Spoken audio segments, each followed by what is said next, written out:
if you are considering purchasing an Airbnb investment property and or VRBO, well, there is some clear steps that you really want to take before you venture into that crazy world of Airbnb and VRBO, and we're getting to it right now.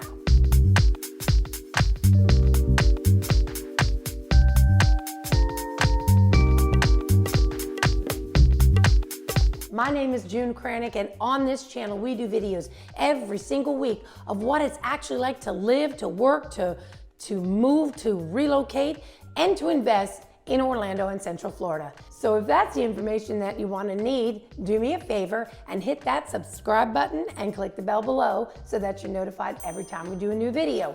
We have people reaching out to us every single week, and my team and myself, well, we are honored. So if you're thinking about moving to Orlando or Central Florida or investing in a vacation property and or an Airbnb, well then send us a text, give us a call, send us an email, however you wish to connect, because we got you covered when it comes to moving to Orlando and Central Florida. First and foremost, you want to narrow down the criteria that you are looking for.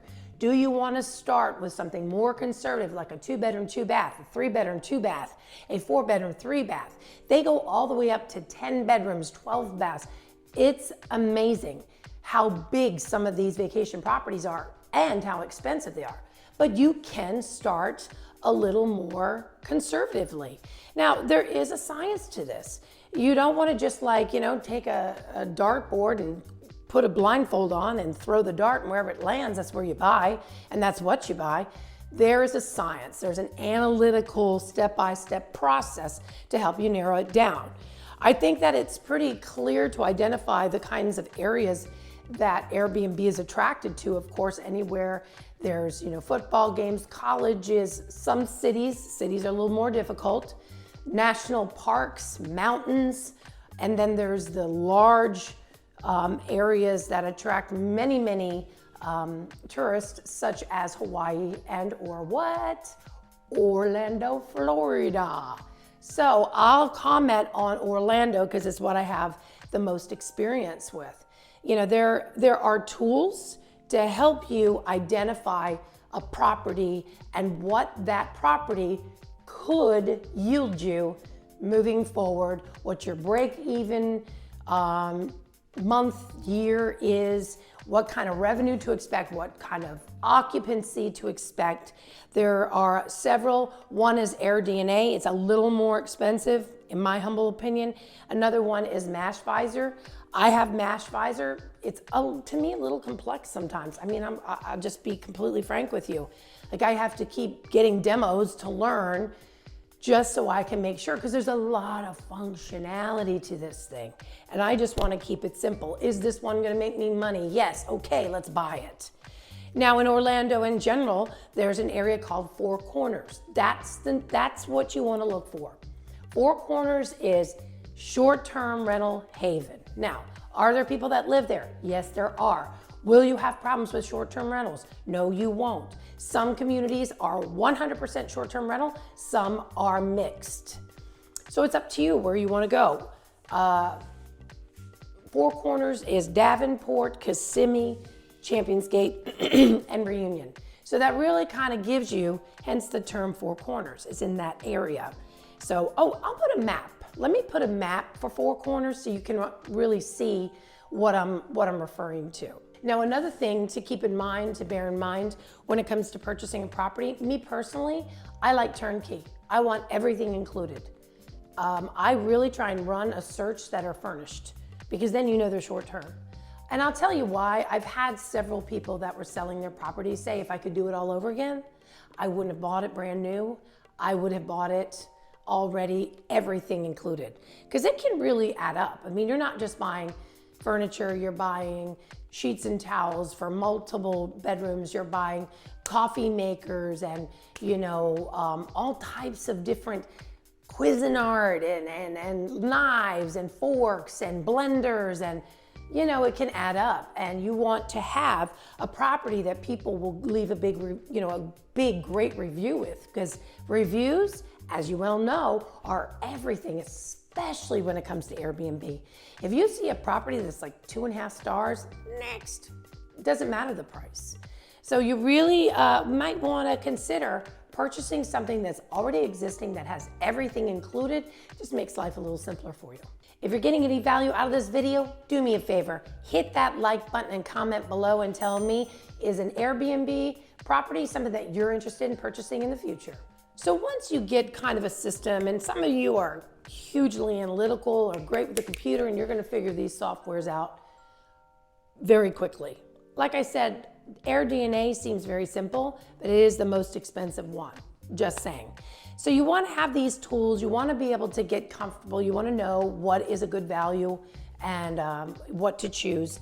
And you need to keep some things in mind. This is not an exact science. And I'll tell you that when you look at vacancy and you see that one vacancy is 60%, another is 89%, and you're thinking, I wonder what the difference is. Sometimes people that purchase properties like this, they use it for themselves a portion of the year. So that vacancy may be misleading.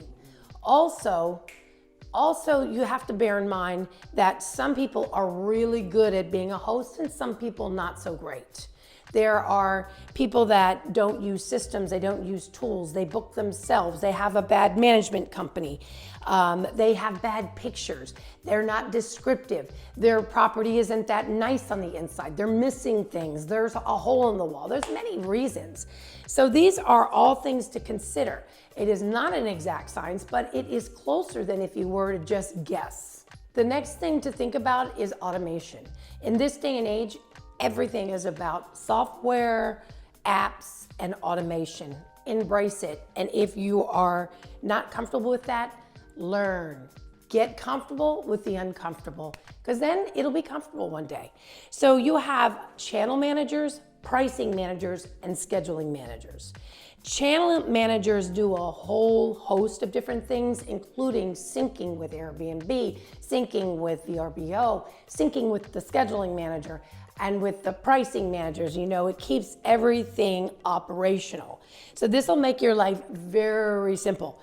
Also, it has autoresponders. It sends out welcome emails. It sends out welcome texts. It sends out, you know, things to think about before you check in, before you check out. All of these things are vital to your business running smoothly.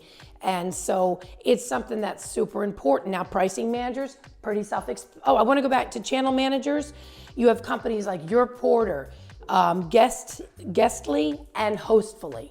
So there are different applications to choose from, different companies to choose from.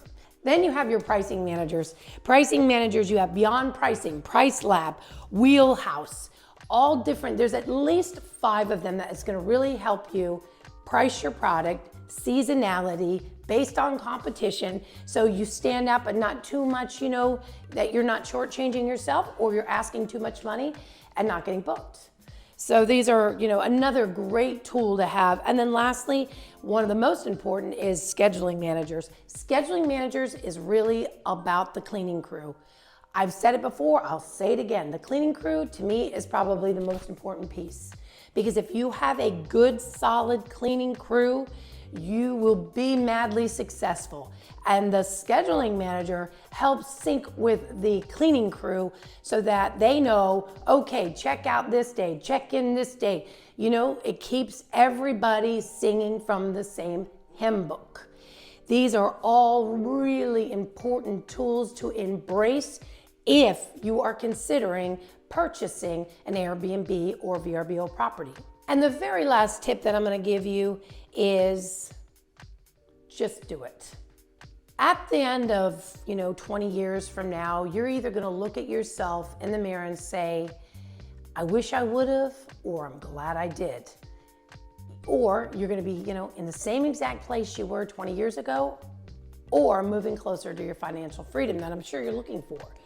This is one of those things that it's scary, and sometimes you just gotta jump. No, I'm not saying not to have good information, good tools, good direction, good realtor, but you wanna make sure that you don't get paralysis by analysis. Even myself, who I am not hugely analytical, I am self-taught to be analytical, it took a lot for me to, okay, take the plunge. I recently was in a workshop about Airbnb, and there was a 27-year-old girl that English is her second language, who got up there and spoke and said she had just purchased her 7th property at 1.3 million, and she started a year and a half ago.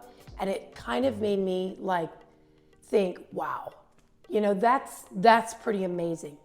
The opportunity is huge, and it is huge in Orlando, Florida. And I know Airbnb recently announced that they need at least 1 million more hosts in order to keep up with the demand. So that's my last tip, is to just do it. Be one that you're glad you did, or it just may not be something for you. You can get some other type of investment property. So today we were talking about the things that you need to do before you decide to purchase an Airbnb property. But if that's not really what you're looking for, you have to let us know. You have to reach out. You have to let us know exactly what it is you're looking for, so we can get those videos out to you right away. So remember, if you're thinking about moving to Orlando or Central Florida, or investing in Airbnb or a vacation property or second home, well, then send us a text, give us a call, send us an email, however you wish to connect, because we got you covered when it comes to moving to Orlando and Central Florida. And we'll see you on the next video. Bye for now.